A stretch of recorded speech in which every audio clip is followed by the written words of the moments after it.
지난주에 이제 시작된 2026년도 하나님의 도우심이 절대적으로 필요한 그런 시간들이 될 것이라고 이렇게 생각을 합니다. 하나님의 도우심을 우리가 어디에서 이렇게 얻을 수 있을까요? 우리를 사랑하셔서 우리를 위해 주신 귀한 말씀을 통해서 우리가 하나님 뜻을 발견하고 또 위로도 얻고 또 격려도 이렇게 받으면서 금년 한 해를 지나갈 것이라고 이렇게 생각을 합니다.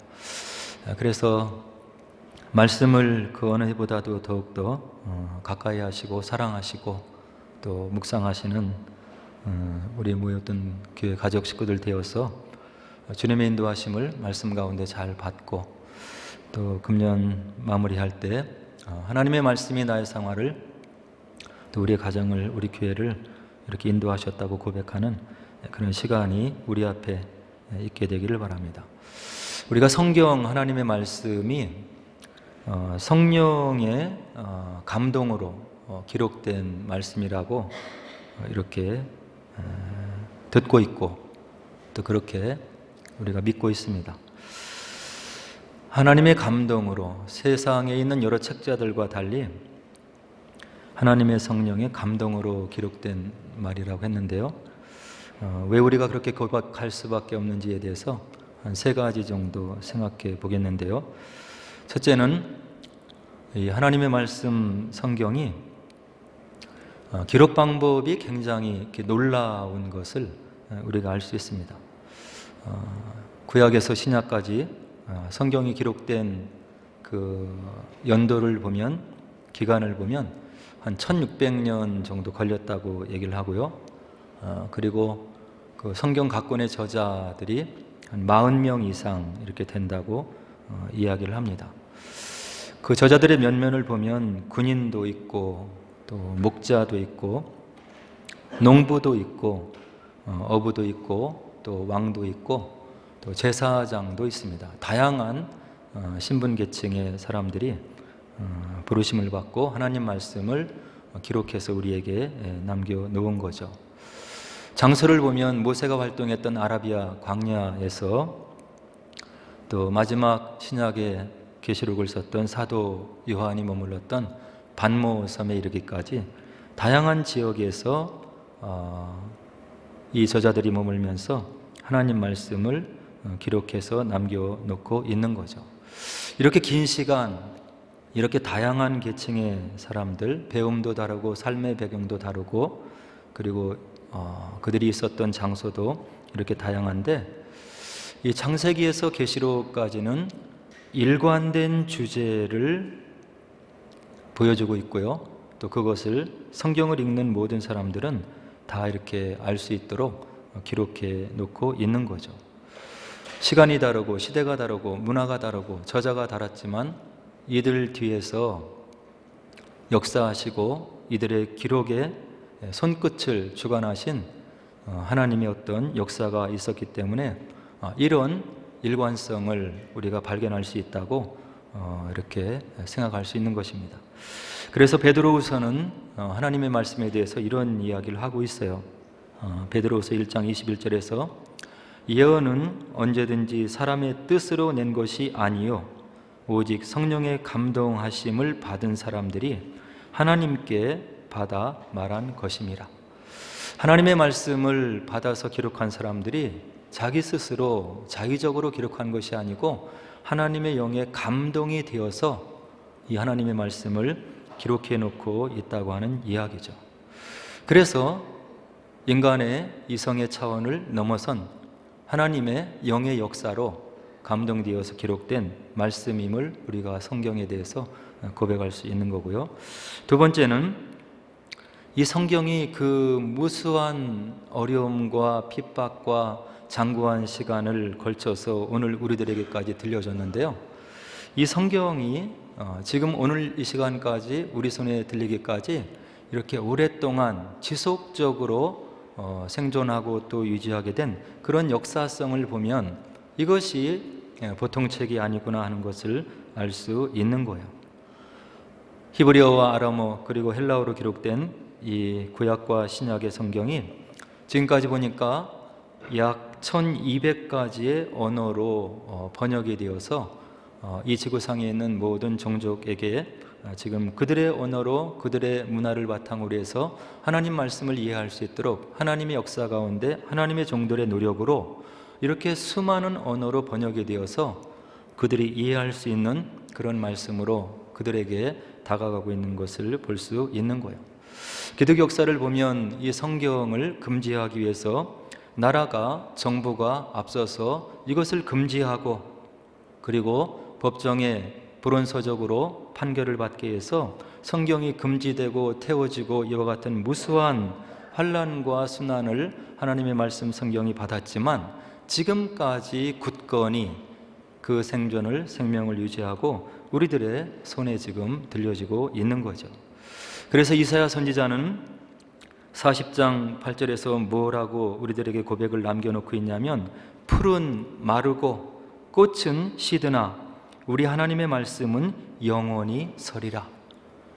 온 우주가 종말을 맞이해서 없어진다 하더라도 하나님의 말씀, 하나님의 뜻이 담겨있는 이 말씀은 영원할 것임을 이사야 선지자가 우리들에게 알려주고 있고요. 또 성경의 역사를 살펴보면 하나님의 특별한 도우심 가운데 오늘 우리가 우리의 눈으로 읽을 수 있도록 성경이 기록되었고 또 보존되어서 오늘까지 지속되고 있음을 알 수 있는 거죠. 그리고 성경이 또 왜 하나님의 영으로 감동된 말씀이라고 믿을 수 있냐면 이 성경 안에 앞으로 오시게 될 예수 그리스도에 대해서 예언한 그런 구절이 수백 구절이 있는데요. 무려 300개 이상 그 가운데서 예수님의 삶의 여정을 통해서 성취되었음을 우리가 구약과 신약을 이렇게 귀 기울여서 읽어보면 그 성취 내용을 알 수 있는 거죠. 예수님이 오시기 전에 앞으로 메시아가 오셔서 너희들을 어떻게 구속하시고 어떻게 하나님의 뜻을 전하시고 어떤 삶을 사시고 하나님께 돌아갈 것이라고 하는 수많은 예언들을 구약의 선지자들이 해놓았는데 예수님의 생애를 통해서 분명하게 볼 수 있는 필체로 300개 이상이 성취되었다고 하는 것을 성경을 연구하는 사람들은 이고동성으로 얘기하고 있는 거죠. 그리고 그 예수님에 대한 예언의 말씀은 최소한 400년 전에 모세 시대에 이르기까지 그 전에 앞으로 오실 메시아에 대해서 예언된 그런 말씀인데 이것이 예수님의 생애를 통해서 온전히 성취되고 있는 그런 것을 우리가 구약과 신약을 대조해서 읽으면 분명히 알 수 있는 거죠. 그래서 이 성경 하나님의 말씀을 하나님의 영으로 감동된 하나님의 성령이 역사에서 우리들에게 들려질 수 있도록 하나님께서 특별 계시로 우리에게 기록된 말씀으로 남겨 놓아 주신 하나님의 말씀임을 우리가 알 수 있는 거예요. 그래서 이런 하나님의 영으로 감동된 하나님의 말씀을 우리가 대하면서 나에 대한 뜻이 무엇인지, 나의 삶을 위한 하나님의 뜻이 무엇인지, 우리 가족을 위한 하나님의 뜻이 무엇인지, 우리들이 지금 겪고 있는 여러 가지 이런 일들의 의미가 무엇인지에 대해서 하나님의 말씀에 비추어서 그 지혜를 얻기를 원하는 그런 간절한 마음으로, 사랑하는 마음으로 성경을 대하면 하나님의 영으로 감동된 말씀이기 때문에 우리의 마음을 읽어주시고 우리에게 그 삶의 의미들을 가르쳐주는 하나님의 지혜가 우리에게 올 수 있다고 한다는 이야기죠.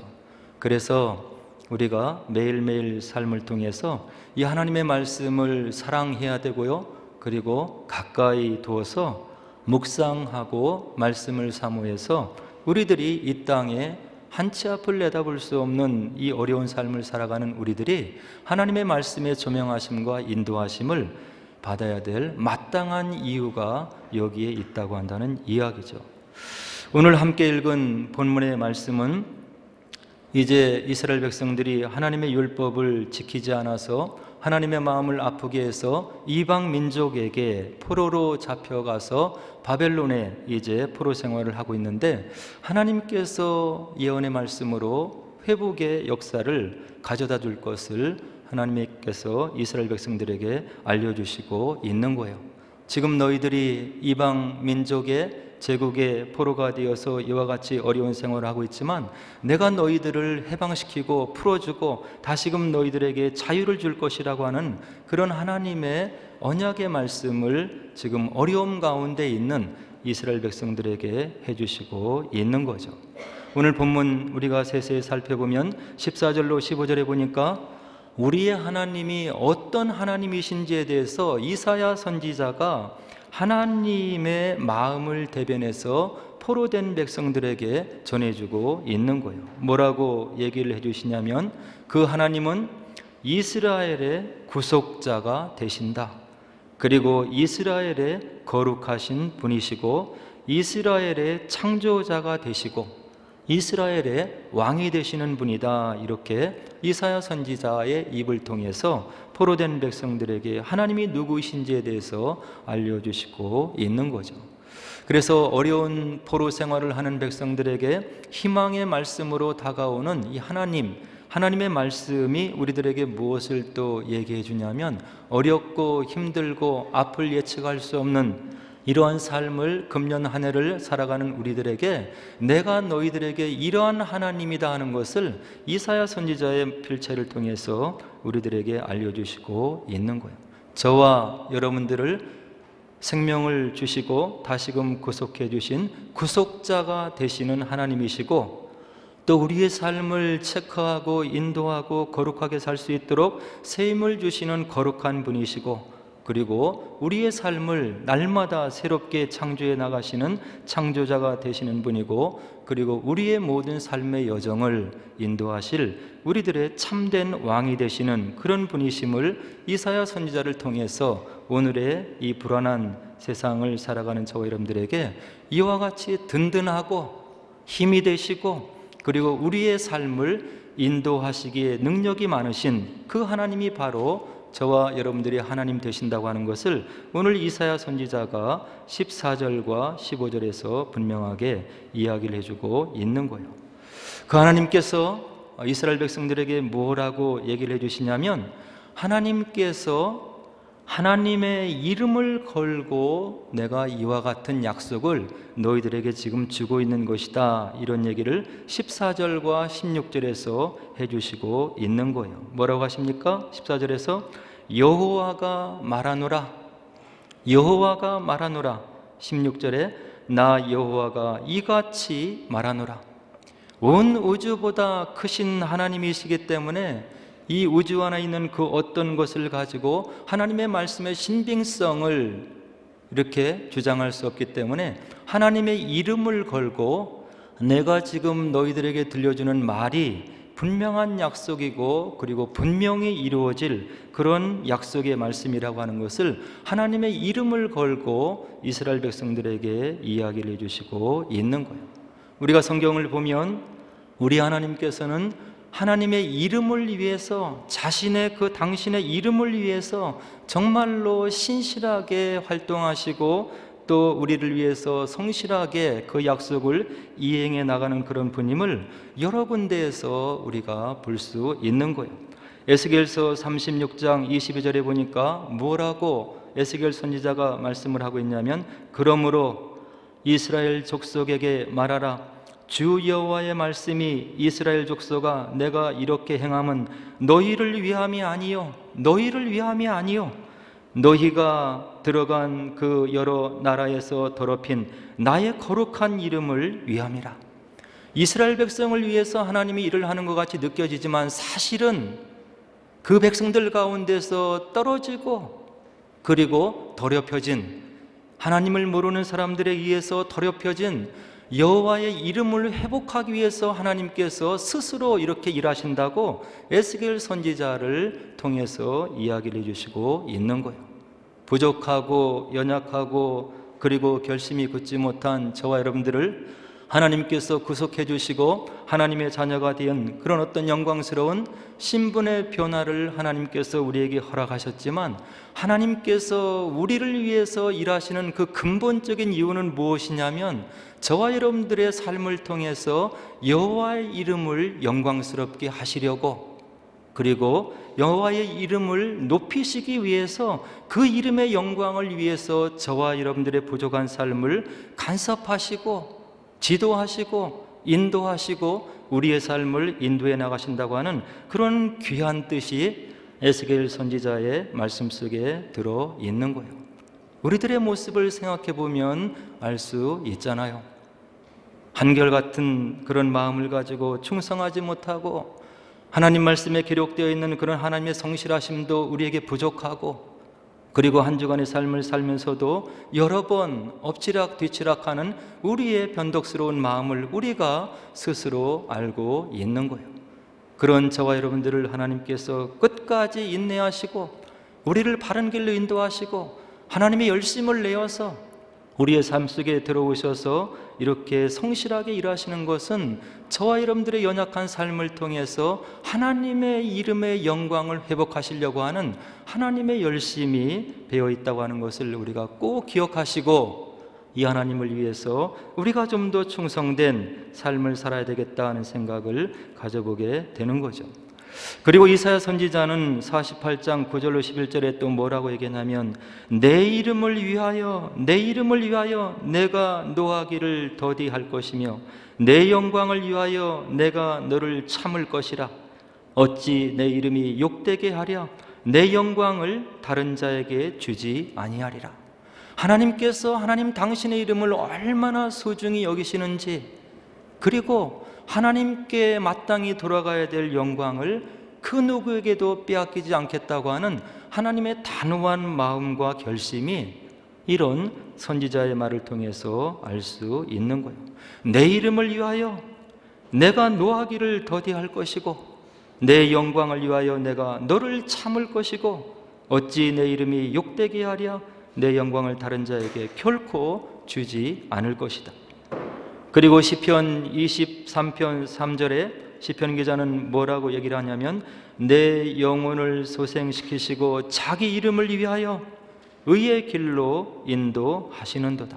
하나님의 이름을 위하여, 하나님의 이름이 거룩하게 영광 받으시고 그리고 높아지게 하기 위해서 그의 의를 위하여, 이름을 위하여 우리의 삶을 의의 길로 인도하시겠다고 하는 그런 고백을 시편 기자를 통해서 또 들을 수가 있는 거예요. 그리고 시편 106편 8절에 보니까, 그러나 여호와께서 자기 이름을 위하여 그들을 구원하셨으니 이는 그의 권능을 알게 하려 하심이로다. 우리들의 삶 속에 들어오셔서 하나님께서 기도에 응답을 주시고 그리고 우리가 이해할 수 없는 하나님의 어떤 역사하심을 드러내는 것은 다른 것이 아니고 하나님의 이름을 위해서 그렇게 하시는 것이라고 시편 기자가 이야기를 해주고 있는 거예요. 문제가 있을 때 하나님이 살아계심을 믿고 하나님 앞에 기도를 올려드렸을 때 하나님께서 우리의 생각을 뛰어넘는 방법으로 역사하셔서 기도의 응답을 주실 때 하나님의 이름이 높아지고 영광을 받으신다고 하는 것을 시편 기자는 오늘 말씀을 통해서 분명하게 이야기를 해주고 있는 거죠. 이와 같이 하나님께서 하나님의 이름의 영광을 위해서 지금도 일하시고 우리 믿는 자들의 삶을 역사하시고 인도하신다고 하는 것을 성경 구절구절들은 하나님의 감동으로 된 말씀으로서 우리들에게 알려주시고 있는 거예요. 그리고 사무엘상 12장 22절에 보니까 여호와께서는 자기의 크신 이름을 위하여 자기 백성을 버리지 아니하실 것이요. 하나님의 크신 이름을 위해서 저와 여러분들의 부족한 삶을 끝까지 붙드시고 견인하시고 인도하시고 격려하시고 힘과 용기를 주시고 우리의 삶을 버리지 않고 지켜주시고 인도하실 것을 사무엘 선지자는 우리들에게 이야기를 해주고 있는 거예요. 아마도 우리들의 마음 그 모양대로 우리들이 삶 속에서 가지게 되는 여러 가지 부족하고 연약한 마음대로 하나님께서 인내하지 않으시고 그 마음 그대로 판단한다면 지금 이 땅에 우리들이 살아남을 사람이 아무도 없을 것임을 우리가 하나님 앞에서 말씀에 비추어 보면 우리가 하나님 앞에 정직한 마음으로 고백하고 그 사건을 받아들일 수밖에 없게 되는 거죠.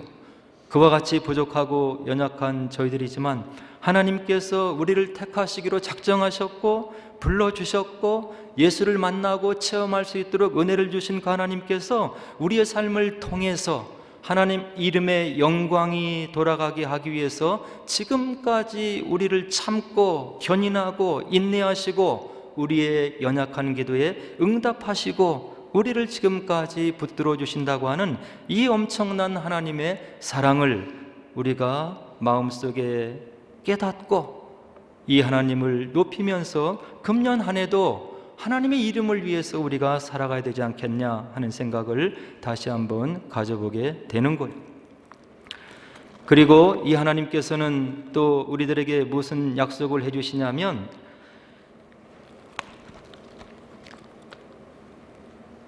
21절에 보니까 이 백성은 내가 나를 위하여 지었나니 나를 찬송하게 하려 함이라.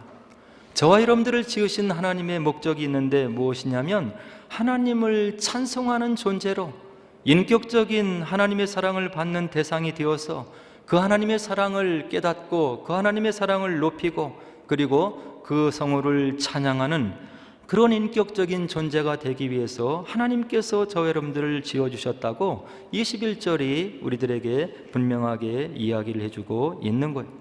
구약을 우리가 살펴보면 하나님께서 친히 지도하시고 인도하시는 거룩한 전쟁인 성전이라고 하는 그런 개념이 많이 나와 있는 것을 볼 수 있는 거예요. 출애굽한 백성들이 약속의 땅을 하나님의 도우심 가운데 정복해 들어가는 그런 모든 전쟁의 사건들, 그리고 유다 백성들, 북이스라엘 백성들이 하나님의 뜻 가운데 수행해 나가는 모든 그런 전쟁 가운데 하나님께서 어떻게 역사하시는지를 구약은 하나님 말씀을 기록한 예리한 그런 필체를 통해서 우리들에게 알려주시고 있는데, 하나님께서 전쟁을 친히 주관해 나가시고 그 전쟁의 주체가 되어서 이스라엘 백성들의 대적과 친히 싸워주시는 하나님의 모습을 볼 수 있는데요, 이 하나님을 인정하고 전장에 나가서 싸움을 이스라엘 백성들이 했을 때 이스라엘 백성들이 싸움에서 승리한 다음에 올려드리는 것이 있는데, 하나님을 향해서 찬송을 올려드리는 장면들을 우리가 여러 군데에서 목도할 수 있는 거예요. 하나님께서 어떻게 역사하셨는지, 하나님께서 어떻게 이 전쟁을 수행하셨는지, 그리고 그 하나님을 우리가 체험하면서 어떤 은덕을 입었는지를 구약의 이스라엘 백성들이 전쟁을 수행하면서 하나님께서 그들에게 어떻게 구원이 되셨는지를 전쟁이 끝난 다음에 찬양을 올려드리고 그 이름을 높여드리는 그런 장면을 우리가 구약에서 여러 군데 목도할 수 있는 거죠. 출애굽기 15장 1절로 3절에 보면 하나님의 권능의 역사로 애굽에서 출애굽하고 홍해를 건넌 백성들, 그리고 뒤따라오는 애굽의 군사와 모든 마차를 그 홍해에 수장시키고 난 다음에 이스라엘 백성들이 올려드리는 찬양의 노래가 있는데, 어떤 찬양이냐면 출애굽기 15장 1절로 3절에 보니까 다음과 같은 찬양을 올려드렸더라 이렇게 기록하고 있는데요, 뭐라고 하냐면 이때에 모세와 이스라엘 자손이 이 노래로 여호와께 노래하니 일렀으되 내가 여호와를 찬송하리니 그는 높고 영화로우시며 말과 그 탄자를 바다에 던지셨음이로다. 여호와는 나의 힘이요 노래시며 나의 구원이시로다. 그는 나의 하나님이시니 내가 그를 찬송할 것이요 내 아버지의 하나님이시니 내가 그를 높이리로다. 여호와는 용사시니 여호와는 그의 이름이시로다. 하나님의 역사로 구원을 맛본 이스라엘 백성들, 하나님의 간섭하심과 하나님의 경륜하심 속에서 기도의 응답을 받은 백성들은 이와 같은 찬양을 통해서 영광을 하나님께 온전히 돌려드린다고 하는 것을 출애굽기 기자는 우리들에게 분명하게 이야기를 해주고 있는 거예요. 금년 한 해를 지나면서 저와 여러분들의 삶 속에서 이런 하나님을 체험하시고 참된 마음의 찬양을 올려드리는 그런 성도들이 되어야 되겠다 하는 생각을 가져보게 되는 거죠.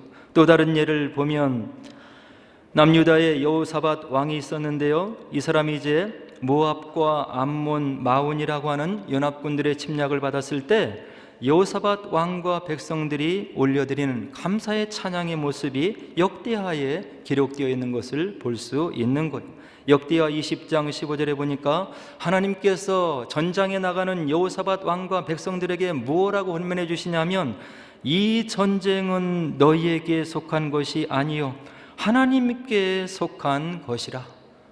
앞으로 나가서 너희들이 싸울 전쟁, 모압과 암몬과 마온 3국의 연합군, 너희들의 힘으로는 감당할 수 없는 중과 부적인 저들을 향해서 이들이 두려움에 떨고 마음에 여러 가지 어려움이 있을 때 하나님께서 이 여호사밧과 백성들을 위로해 주시고 있는 거예요. 뭐라고 하십니까? 이 전쟁은 너희에게 속한 것이 아니요 하나님께 속한 것이라. 이런 하나님의 약속의 말씀을 들은 여호사밧과 이스라엘 백성들은 전투가 시작될 때 어떤 일을 하냐면, 그 전장에 나가는 그런 군대에 앞서서 찬양대를 앞세우고 이미 우리와 함께 하시마 약속해 주신 그 하나님을 믿고, 그리고 승리를 가져다 줄 그 하나님을 찬양하면서 전장에 나갔을 때 하나님께서 그 전쟁에 나타나셔서 원수들 사이에서 혼란을 일으켜서 그들이 서로 치고받게 해서 유다는 싸우지 않고 승리를 거뒀다고 역대하 기자는 우리들에게 이야기를 해주고 있는 거예요. 이런 구약의 성전을 이끌은 그런 하나님에 대해서 기록한 모든 기록들은 바로 하나님께서 택한 백성들의 싸움과 전쟁과 모든 어려움들을 위해서 친히 앞서 가시면서 그들의 삶을 위해서 그들에게 승리를 가져다 주기 위해서 하나님께서 더욱더 열심으로 움직이면서 전쟁을, 어려움을 친히 감당하시면서 택한 백성들에게 승리를 가져다 주신다고 하는 그런 언약의 말씀과 하나님의 뜻을 우리들에게 가르쳐주고 있는 거예요. 금년 한 해도 지난주에 말씀드렸지만 어려움들이 있을 거예요. 마음에 슬픈 일들이 있을지도 모르겠어요. 그리고 우리가 원치 않는 그런 일도 분명히 있을 수도 있다고 한다는 그런 이야기죠.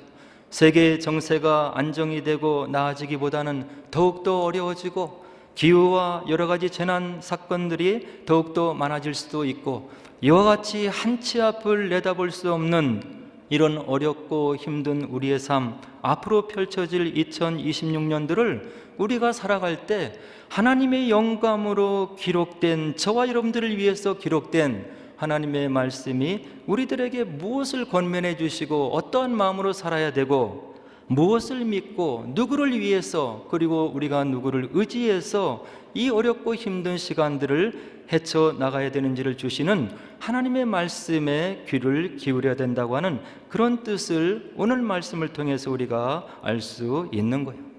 힘든 일, 어려운 일, 원치 않는 일들, 그리고 마음이 아픈 일들이 있는다 하더라도 우리에게 궁극적으로 승리를 가져다 주시고 그리고 좋은 일을 주시고 축복해 주기를 원하고 원하시는 그 하나님께서 바로 저와 여러분들의 언약의 하나님이심을 분명히 믿으면서 우리가 이 금년 한 해도 믿음의 삶을 살아야 되겠다는 생각을 오늘 본문을 통해서 기억해 볼 수 있는 거예요.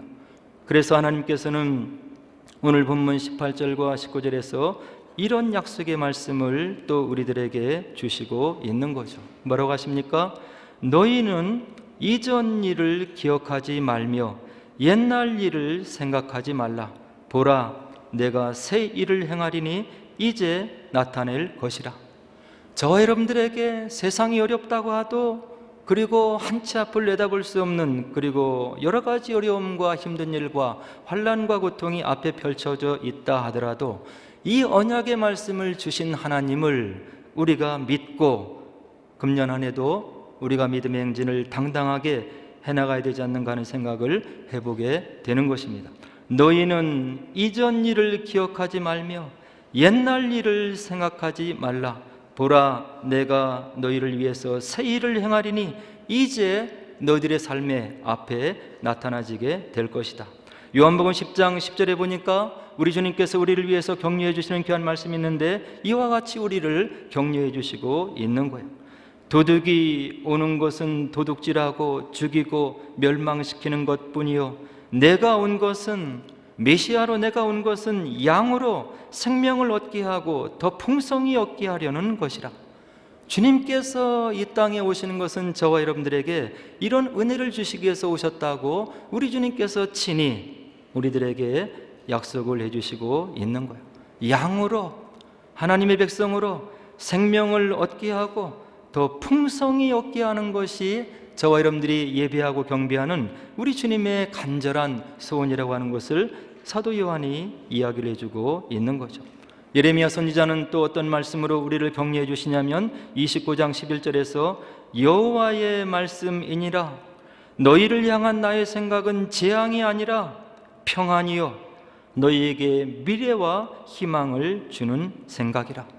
이것이 우리 주님께서, 우리 하나님께서 저와 여러분들에게 주시기를 원하시는, 금년을 살아가는 우리 백성들에게 주시는 하나님의 격려이고 그리고 약속이고 희망의 어떤 메시지임을 마음속에 꼭 기억하시고, 우리가 이 말씀을 토대로 해서 하나님을 미리 높이시고 우리에게 새 일을 행하실 그 하나님께 미리 감사를 드리시고, 그리고 우리의 기도의 제목과 여러 가지 삶에 필요한 것들을 기도로 아뢰어 올려드리고, 기도에 응답하시는 귀한 하나님, 언약의 하나님, 축복의 하나님을 금년 한 해도 여러 번 풍족하게 많이 체험을 하셔서 주님을 높이고 찬양하는 금년 한 해를 복되게 살아가는 저와 여러분 되기를 주의 이름으로 간절히 축복을 드립니다. 이제 우리 함께 기도하도록 하겠습니다.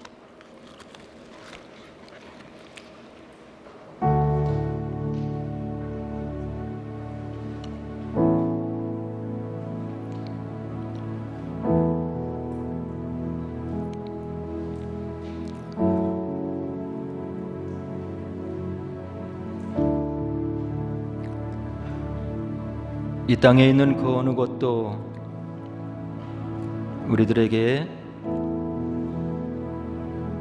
궁극적인 의지의 원천이 되지 못함을 우리가 삶의 경험을 통해서 알 수 있습니다.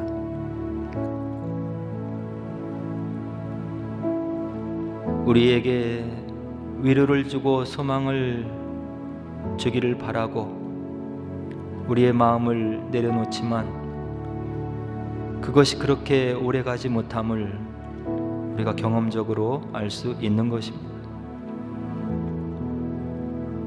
말씀으로 우리에게 다가오신 하나님, 지나간 기독교 역사를 통해서 증명이 된 진리의 말씀, 그 말씀 가운데 나타나셔서 우리에게 언약의 음성을 들려주시는 그 하나님만이 우리의 믿음의 반석이 되시고 초석이 되시는 것입니다. 우리가 힘들고 어렵고 앞날을 헤아려 할 수 없는 어려운 시기를 지나고 있지만 이 하나님이 계시기 때문에 우리가 이 땅의 삶을 믿음으로 살아갈 수 있는 것입니다. 금년에 올려드리는 기도의 제목들, 마음의 소원들, 그리고 이루고자 하는 모든 것들 우리 말씀 위에 온전히 내려놓고 우리 주님께서 우리의 삶을 능력의 손 가운데 붙드시고 인도하시고 그렇게 해서 주님의 축복의 도구로 우리가 사용되게 하옵소서. 말씀 가운데 주신 하나님의 우리를 향한 축복의 말씀이 금년 하나를 통해서 믿음의 증거로 속속 드러나게 하옵소서. 그리해서 그 주님과 더불어 주님 나라의 귀한 사역을 위해서 금년 한 해도 믿음의 걸음을 우리가 담대히 해나갈 수 있는 주님의 자녀들이 되게 하옵소서. 말씀이 깨달아지고 주님의 음성을 들을 수 있는 귀한 믿음의 백성들 되게 하옵소서. 우리 함께 기도하도록 하겠습니다. 기도하겠습니다.